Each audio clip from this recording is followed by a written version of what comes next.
রাহুল গান্ধীকে কড়া বার্তা কমিশনের, লিখিত অভিযোগ জমা দিন কমিশনের কাছে, নয়তো দেশবাসীর কাছে ক্ষমা চান রাহুল।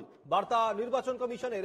এর আগে আমরা দেখেছিলাম রাহুল গান্ধী বলেছিলেন যে সরকার যদি বদল হয়, তিনি যদি ক্ষমতায় আসেন, তাহলে নির্বাচন কমিশনের যাদেরকে তিনি অভিযুক্ত বলে মনে করছেন তাদেরকে খুঁজে খুঁজে বার করে জেলে ঢোকাবেন।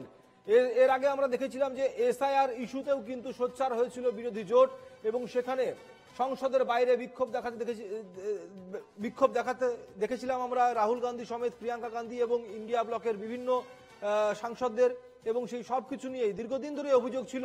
এসআইআর ইস্যুতে মূলত বলা হচ্ছিল যে বিশুদ্ধিকরণ, ভোটার তালিকা বিশুদ্ধিকরণ নিয়ে যে প্রক্রিয়া চালু করা হচ্ছে এসআইআর নাম করে, তাতে কিন্তু ইচ্ছাকৃতভাবে শাসক দলকে ক্ষমতা পাইয়ে দেওয়ার জন্য এবং সুবিধা পাইয়ে দেওয়ার জন্য ব্যবস্থা করা হচ্ছে। বাসব রায় রয়েছেন আমাদের প্রতিনিধি, চলে যাবো বাসবের কাছে। রাহুল গান্ধীকে এবার কড়া বার্তা কমিশনে। দুদিন আগে আমরা দেখেছিলাম রাহুল গান্ধী কড়া বার্তা দিয়েছিলেন, বলেছিলেন খুঁজে খুঁজে বার করে কিন্তু তাদেরকে জেলে ঢোকানো হবে। এবার নির্বাচন কমিশনের তরফ থেকে কড়া বার্তা দেওয়া হলো। কি বার্তা দিয়েছে নির্বাচন কমিশন রাহুল গান্ধীকে? নির্বাচন কমিশন রাহুল গান্ধীকে যে বার্তা দিয়েছে সেটা খুব হাস্যকর বার্তা, সুমিত, এটা বলতেই হচ্ছে। নির্বাচন কমিশন রাহুল গান্ধী কর্ণাটকের একটা বিধানসভা কেন্দ্রে, যেটা লোকসভা ইলেকশনের সময় সমস্তটাই যখন ভোট হয়েছিল, মহাদেবপুরা যে বিধানসভা কেন্দ্র, সেখানে নির্বাচন কমিশনের বিরুদ্ধে ভোট চুরির অভিযোগ এনেছিল। এবং রাহুল গান্ধী তথ্য প্রমাণ দিয়ে বলেছিলেন যে 5 রকম ভাবে ভোট চুরি করা হয়েছে, 1,250,000 ভোট চুরি করা হয়েছে পার্টিকুলার একটা বিধানসভা কেন্দ্রে, এবং সেই জন্য তাদের দল হেরে যায় সেখানে। এটা ছিল রাহুল গান্ধীর অভিযোগ, তিনি তথ্য প্রমাণ দিয়েছেন। এরপরে ওই প্রেস কনফারেন্স শেষ না হতে হতেই কর্ণাটক নির্বাচন কমিশন একটা রাহুল গান্ধীকে নোটিশ পাঠায় যে আপনি যা যা বললেন সেটা শপথ নিয়ে বলুন, সই করুন। এবং এখন প্রমাণিত, প্রথম দিকে আমরাও তাই ভেবেছিলাম, হ্যাঁ রাহুল গান্ধী তো শপথ নিয়ে এসব বলতে পারেন। পরে দেখা গেল যে আইন যেগুলো আছে তাতে নির্বাচন কমিশন এই যে চিঠি, অর্থাৎ আপনাকে শপথ নিতে হবে, না হলে দেশবাসীর কাছে ক্ষমা চাইতে হবে, এই বিষয়টা বলার এখতিয়ারই নির্বাচন কমিশনের নেই।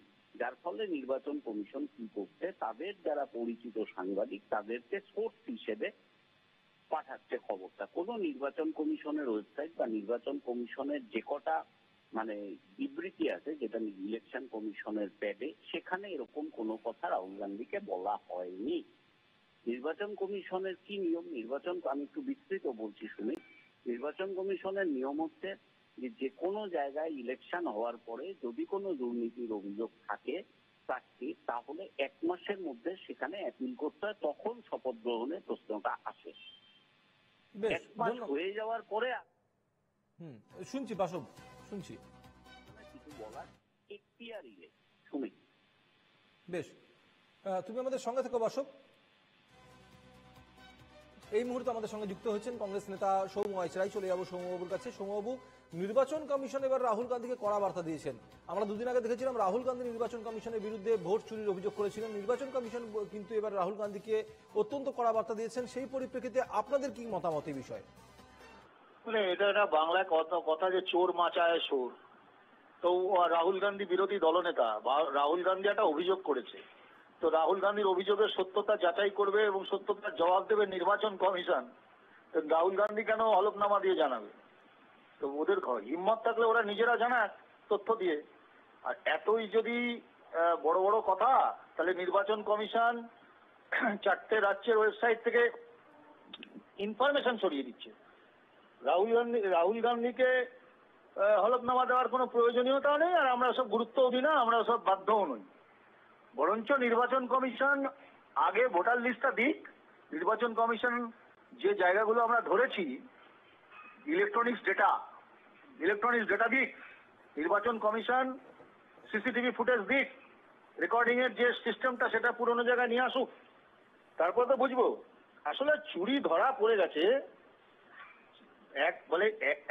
মানে চুরি করছে আবার সিনা চুরিও করছে।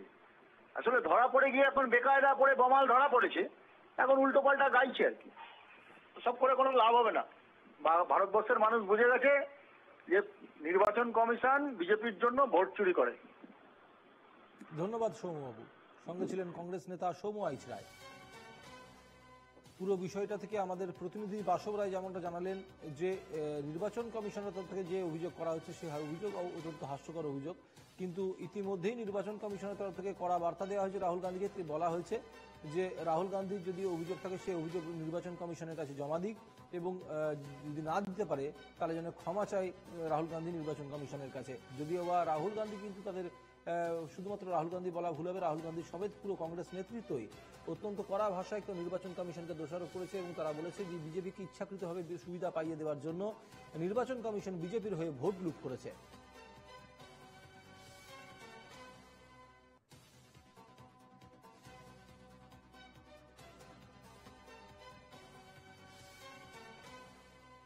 চলে আসবো পরের খবরে।